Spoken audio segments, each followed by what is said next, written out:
Breaking news. Relasyon ni Janine at Paulo naapektuhan nga ba dahil kay Kim Chiu?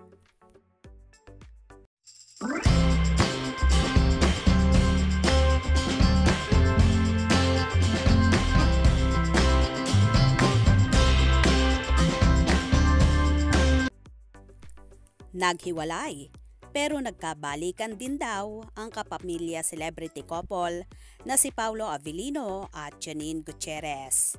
Yan ang nakarating sa aming chika base sa ibinulong ng isang source na may nalalaman about the current relationship of Janine and Paulo.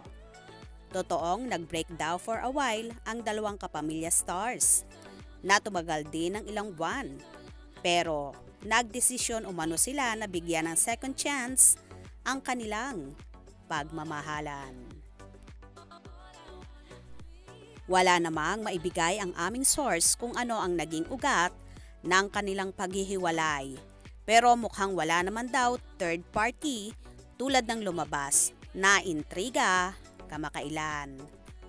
May chika kasi na nagkakamabutihan na raw sina Paulo at Kim Chiu matapos silang magsama sa hit kapamilya series na Linlang.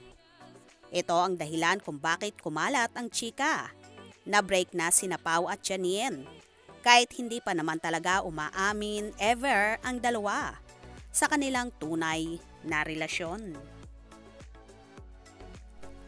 May lumabas ding chika na sumasakay lang daw si Paulo sa issue sa kanila ni Kim para sa promo ng kanilang serye. Pero naapektuhan daw talaga ang relasyon ng aktor kay Janine. Mas umiingay pa ang chismis sa pagitan ni Kim at Pau nang kumpirmahin ng dalaga na totoong hiwalay na sila ni Sian Lim. Pero nananatili pa rin daw silang magkaibigan.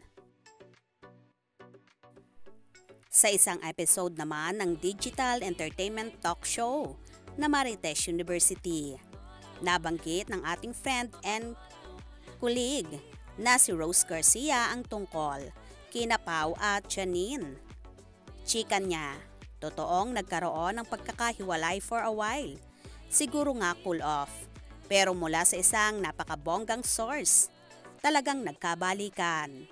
Nakita sila recently lang na magkasama. Ayaw kong sabihin kung saan, kasi magagalit tong source ko. Sabihin, iminamarites ko na naman. Natatawang sabi niya, pero sila pa rin, anya pa. Pero ang latest nga, mukhang nagkaayos na raw ang dalawa matapos magkausap ng masinsinan. At dahil nga sa sweetness na ipinapakita ni Kim at Paulo sa serye at taping ng What's Wrong with Secretary Kim, posible kayang may konekta ang paghihiwalay ni Janine at Paulo for a while kay Chinita Princess. Kaya naman tumutok at wag na wag pahuhuli sa mga maiinit na kaganapan. Anong inyong magiging reaction sa bidyong ito? Comment below.